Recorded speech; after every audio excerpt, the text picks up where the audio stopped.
pavetëdijshëm kemi hyrë në hapat e parë të luftës së tretë botërore, po pse po mbahet sekret një gjë e tillë?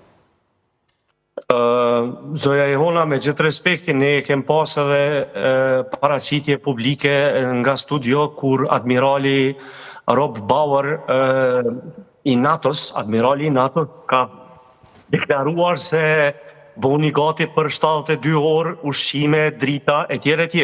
Po. Suedia në anën tjetër në Skandinavi ka shpërnda fletuska se si të sigurohen familjet në rast të fillimit të një lufte. Pra, po i bia ajo thënja e famshme, gomarin kishte qenë duke ngrën ujku, derisa gomari thoshte i tholla jam ëndër. Po, nuk bëhet. Pra dhe ne po e luajmë këtë lojë pak a shumë.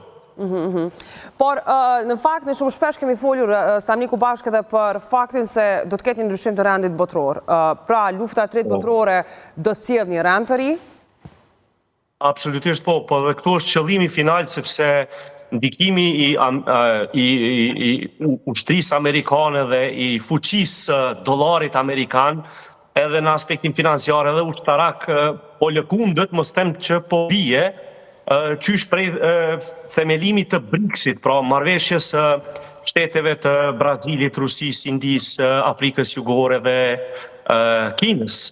Këto shtete kanë rrezikuar dollarin amerikan dhe duket se edhe administrata e re e Trump, si edhe ajo e mëparshmja, nuk ka interesim që të avansoj me konflikte, me luftra, por më shumë është e interesuar për marrëveshje paqe, gjë që e bën edhe interesante edhe tërheqjen e saj edhe nga Ukraina. Pra, Alianca Veriatlantike me këtë rast ka mbetur e vetmua thonjza në luftë përballë Rusisë në Ukrainë, por në anën tjetër e kemi edhe një lëvizje tjetër brenda shteteve aleate të NATO-s, siç është Kroacia, Shqipëria, Kosova, Bullgaria, Turqia, që bëjnë aleanca shtesë për të siguruar vetveten.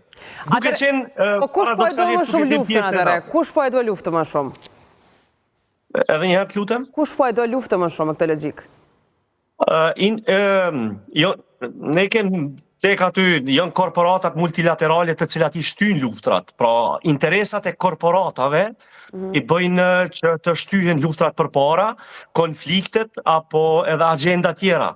Dhe në këtë rast, korporatat si BlackRock, Vanguard, DuPont, franceze, pra këto janë ato të cilat i shtyn konfliktet tani më në Ukrainë dhe në Europë, që nuk e lënë rehat as Macronin, as tani Bundeskancellerin e ri, Merz të Gjermanisë, që të mos ndalen së luftuari në Ukrainë përkundër tërheqjes së SBA-ve.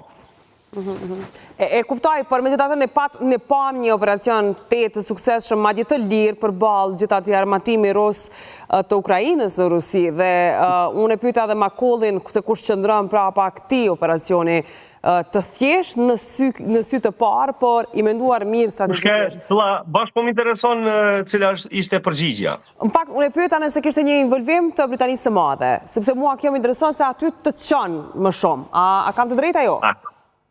Sakt, plumtje honë. Pra, ishte e Britania e Madhe prapa këtij aksioni?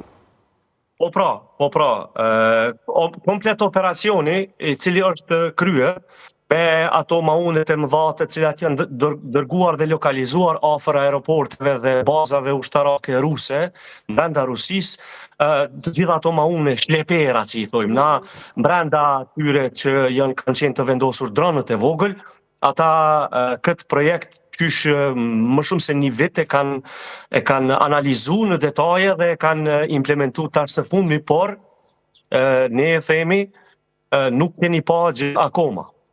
Po çka do të shohim më shumë? Do të shohim kundërpërgjigjen ruse e cila do të jetë fatale për shtetet e implikuara në këtë sulm, siç është Britania e Madhe, Anglia, konkretisht Franca, Gjermania dhe Polonia. Pra rusët do të godasin Anglinë?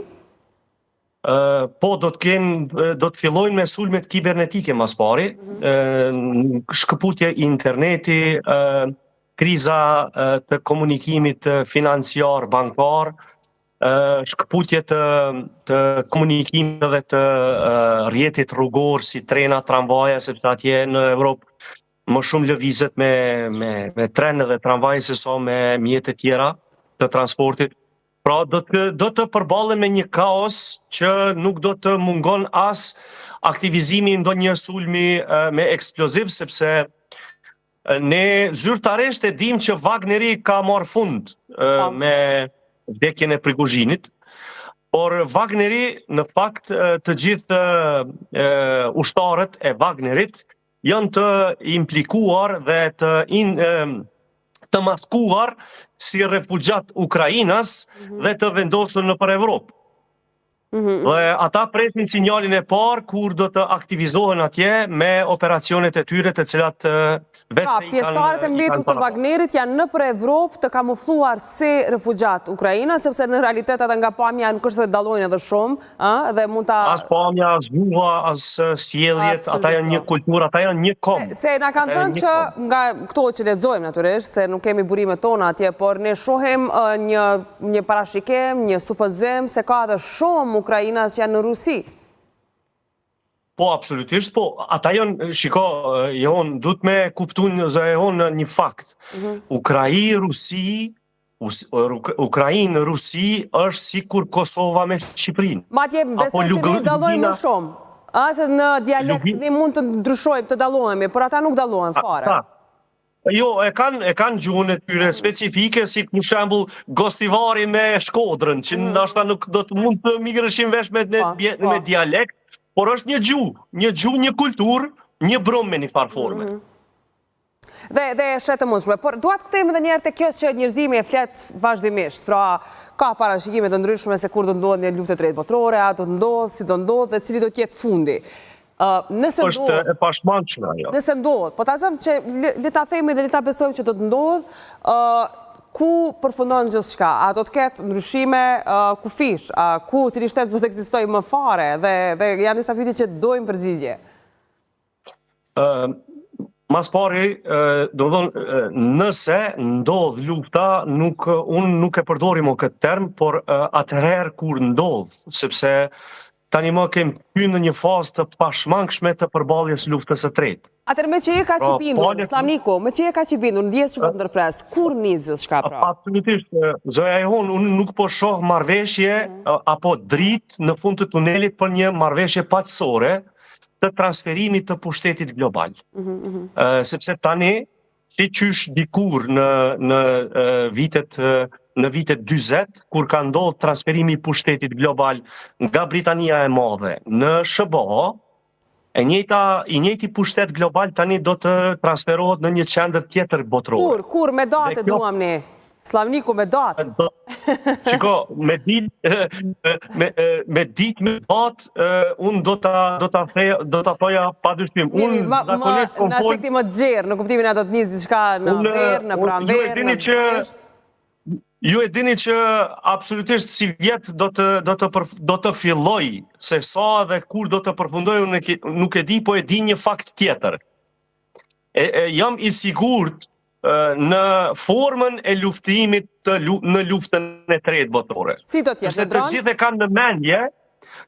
kanë në mendje që lufta e tretë do të ndodhë me armë bërthamore të cilat do të pëlqasin në tokë dhe do të bëjnë tokën shkrumbë dhe hi. Me dron, apo me qka do t'jetë?